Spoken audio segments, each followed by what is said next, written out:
Welcome to this edition of Emerging Tech Horizons. I'm Mark Lewis, the Executive Director of NDIA's Emerging Technologies Institute.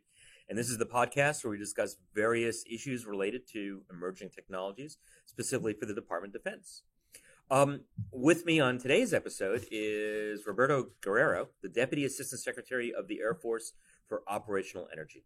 And as a member of the Senior Executive Service, Mr. Guerrero is, as said, Deputy Secretary of the Air Force within the Office of the Assistant Secretary of the Air Force for Energy Installations and Environment.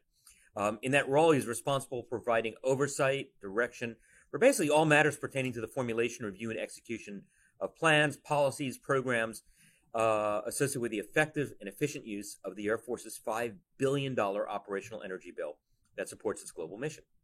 Mr. Guerrero earned his commission as an ensign in the U.S. Navy through the Aviation Officer Candidate School in 1988, was a naval aviator starting in 89, held assignments in Florida, California, Virginia, Texas, culminating his Navy career in 1999 as an operations officer and flight instructor in the T-34. In 2000, Mr. Guerrero was selected for inter-service transfer to the Air Force. So, you got religion. You finally figured out the right service to be in.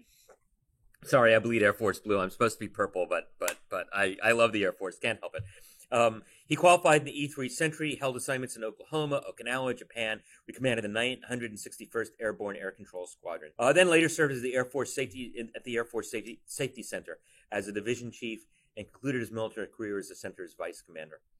Mr. Guerrero entered the civil service in 2010. He served as the Deputy Chief of Safety for the U.S. Air Force and Executive Director for Air Force Safety Center at Kirtland Air Force Base in New Mexico. And following this tour of duty, he was the Director of Staff for Headquarters Air Force Reserve Command at Robins Air Force Base, Georgia.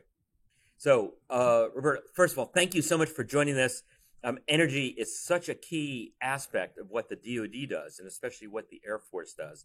And of course, it's now on the list of modernization priorities in the Office of the Undersecretary of Defense for Research and Engineering. So we're really looking forward to hearing your thoughts on this vital issue. Could I start off? Could you tell us a little bit about your office and in particular what your team is working on now? Sure. So our office was, well, first off, thanks very much for giving us the opportunity to talk about what we're doing. It's really a pleasure for us to be able to share some of the areas that we're looking at. Our office was stood up in 2010. It was really a result of looking at fuel logistics supply convoys and the casualties that were happening in Iraq and Afghanistan. And that idea of understanding operational energy, understanding the demand for operational energy at the tip of the spear drove all the services to stand up their own offices.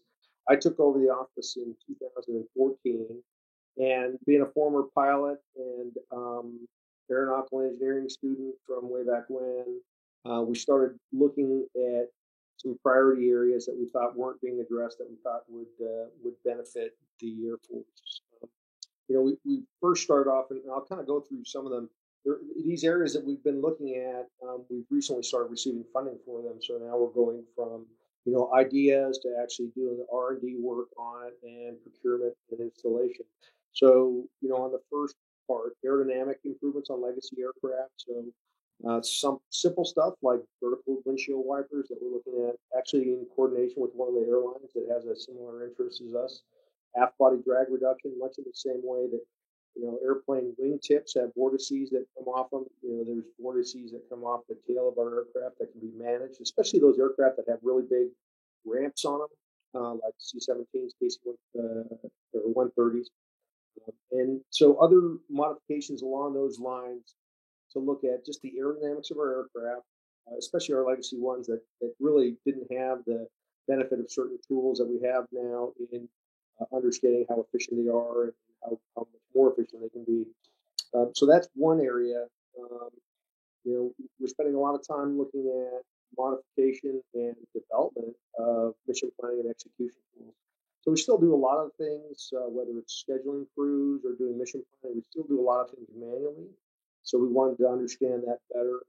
Everything from tanker planning, matching tankers to aero receivers in various different scenarios, to how do we schedule air crew, how do we leverage optimization algorithms to go through a variety of different options to get the best one that fits our needs. Same thing for cargo loading. For example, there's an aspect to cargo loading that allows us via optimization to get ideal centers of gravity that result in delivering that much more um, assets per pound of fuel, and then allocation optimization of those airframes. So, in this particular area, for example, we have certain types of aircraft, like say C-17s or KC-135s throughout the world, and sometimes users or folks who need training requirements don't have the visibility of where all those assets are in the next couple of months. And now that they do, now that we've built a web-based program that allows the folks to request training when they know the training is going to be there, that helps us with readiness.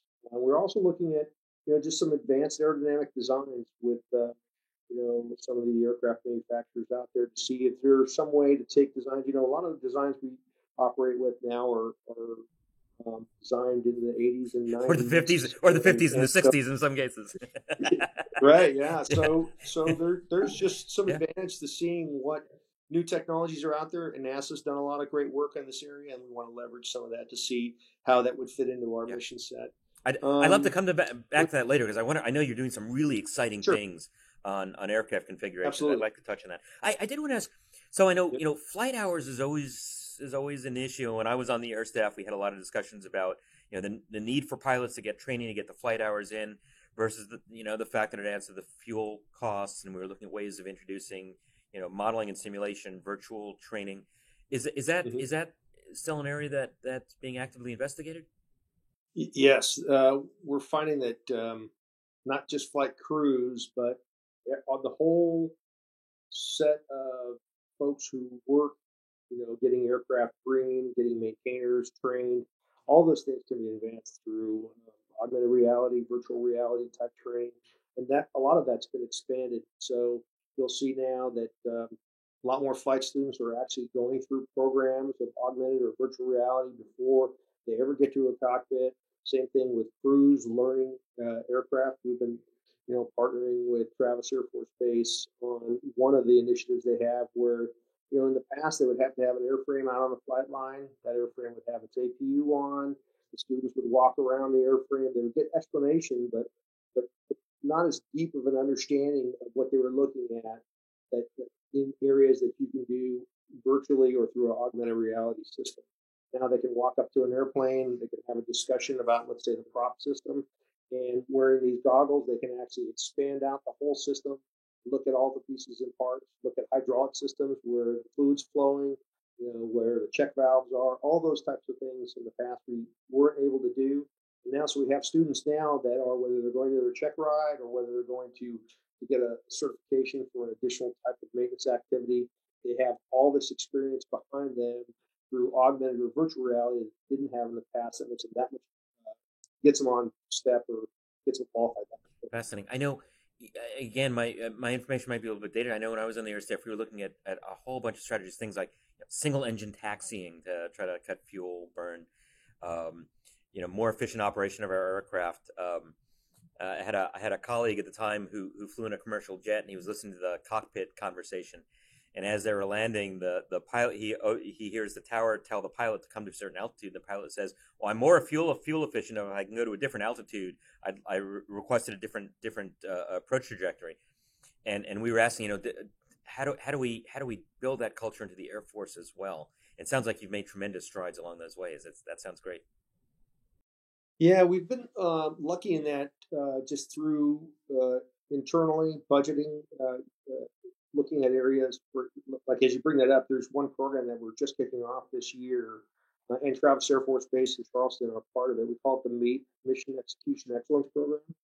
And the idea behind that is how do we incentivize behavior? How do we, initially in this first year, what data do we want to collect to understand what's going on? Because unfortunately, in the past, we haven't had the ability to collect data, store it in data lakes, and actually take all those data streams and actually make sense out of it. We're doing a much better job in working with the Chief Data Office here in the building to get better access to that data. And once you have it now, and you have a program where you're looking at ways to incentivize, in this particular case, we're using funds to identify shortfalls at these two bases of tools that they would like to have that have a fuel efficiency aspect to them, funding them, and then through that process, building kind of like the installation excellence program exists Hmm. throughout Hmm. the services, Hmm. right? Where they're looking at not only energy usage, but how well maintained their buildings are, how well maintained the services are, all that stuff.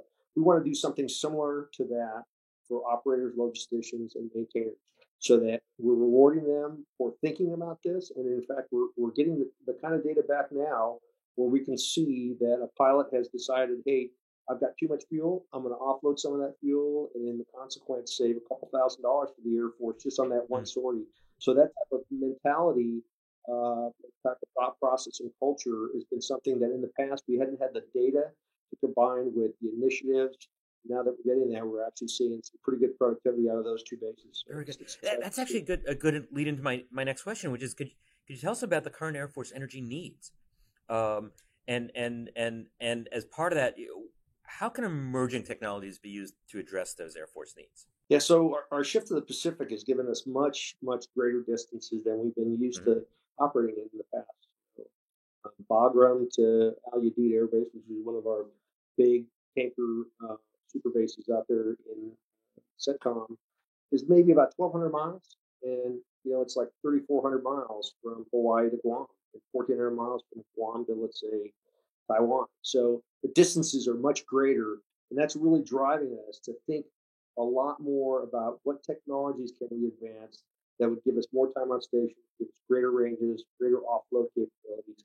And so, that leads into, let's say, engine design with ceramic based composites that are gonna that are already doing some great work at getting us to higher temperatures where you get better efficiencies out of the engines. There's this third stream Hmm. adaptive engine Hmm. technology that the Air Force and some other services are looking at.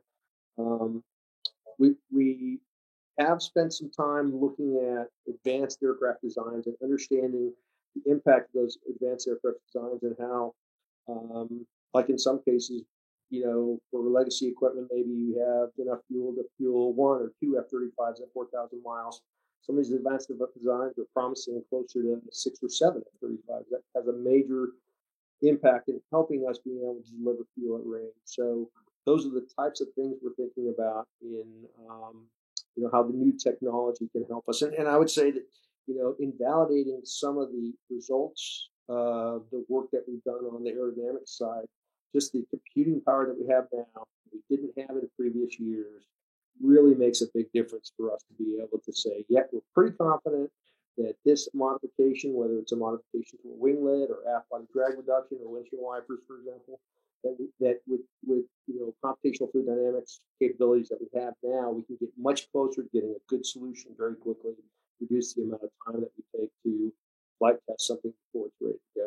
And then finally, there's a lot of great work being done on composites, stitch resin composite work that will allow us to build these kind of structures that aren't as cylindrical or circular as they have been in the past, thereby helping us really make structures that are more aerodynamic as well as can handle the kind of loads that they would have under G's as well as just Now, I know in through particular pressurized your vessels. office has been interested in blended wing configurations.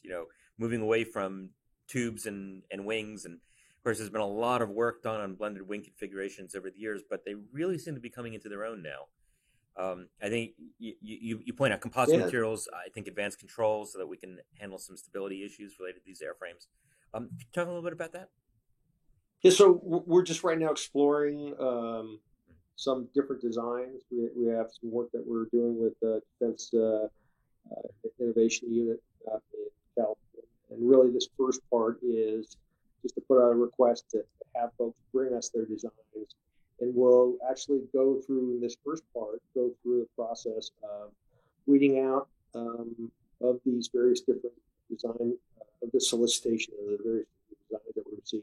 Which ones might be more applicable to a military application as well as a commercial application. So the first phase is really the design review, deliver us a digital design, deliver something that has a commercialization plan that might be appealing to both us and in this case, we're not looking to fund it all ourselves. We're looking to have a public-private partnership. So we're just exploring that right now. It's a project for us on this blended wing body design, but it's something that we think that could potentially have some ability to us in the future. I know NASA has also worked for years on developing more fuel efficient configurations, and this also represents kind of a whole of government. I know you've been at the forefront of linking Air Force needs to some of the to NASA research, which I think is a phenomenal story. I mean, it's something that frankly the American taxpayer should be very proud of, to see how their government is working so effectively,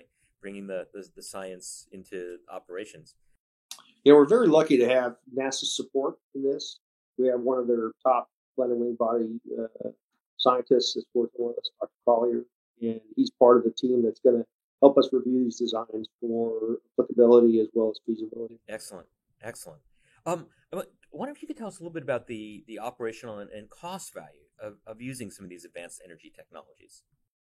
Sure. So I think I mentioned it. In some cases, an advanced aerodynamic design can give you a lot more delivery of fuel at range. So that the whole 1 to 2 F-35s versus 6 to 7 F-35s, pretty big difference.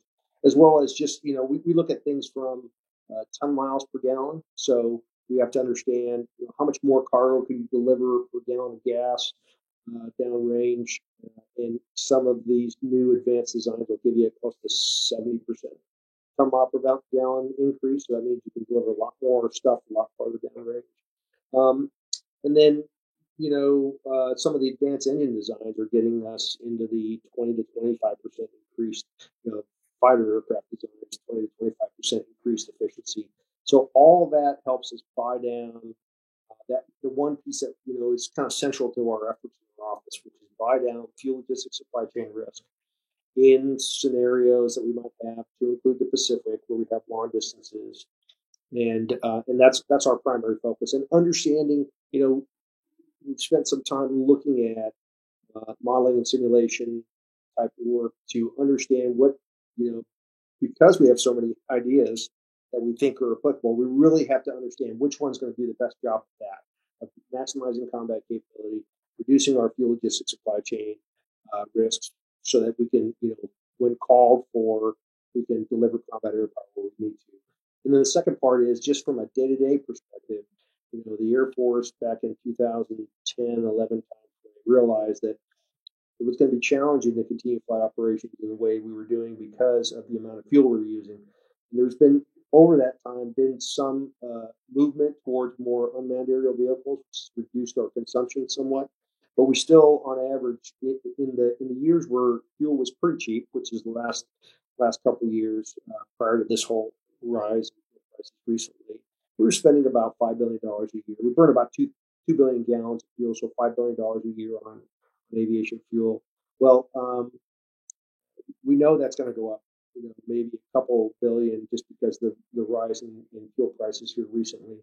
So that's a pretty good percentage. Overall, it's about of the energy that we pay for year to year just to sustain operations, to sustain readiness.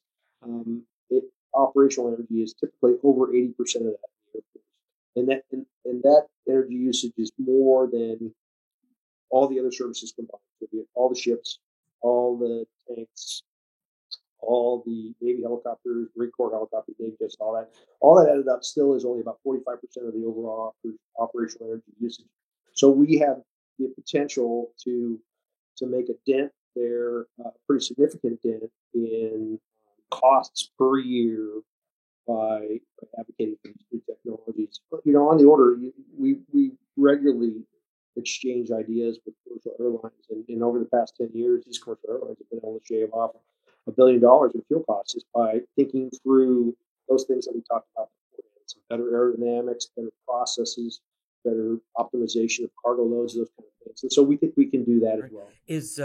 Is there still interest in synthetic fuels, alternate, as an alternate to dead dinosaurs? Yeah, so we have been involved in ensuring that all the synthetic fuels that are being produced, that are being blended with, standard petroleum fuels that we've been using for so long. They're compatible with all our aircraft. And we'll continue to do that. We don't think the feedstocks and the availability of synthetic fuels will rise to the point where we're going to be consuming a significant amount of sustainable aviation fuels here in the near term, the next maybe 10 years or so. But we want to better understand, just the logistics of it, how these things will be mixed with our standard petroleum fuels that we've used for all this time, how we'll test it, how that fuel will arrive to bases. So there's that part that we're going to concentrate on here in the near term. We have been also looking at for unique areas where, like, let's say it's some place that may be difficult to get fuel to get an oiler out in the island of the Middle Pacific where we're operating certain types of vehicles. Are there other ways to produce fuel that could allow us to, help deal with that fuel logistics supply chain complication that we might have? So we've been doing some of that work, primarily just kind of understanding what the energy in versus energy out is of producing those fuels and seeing where that energy out and that production of fuel would be, So in situ production on site, maybe using biotechnology. Or carbon capture. Yeah. But that, again, is in very nascent early stages. And, what we're discovering is that there's a significant amount of energy that's required to do that.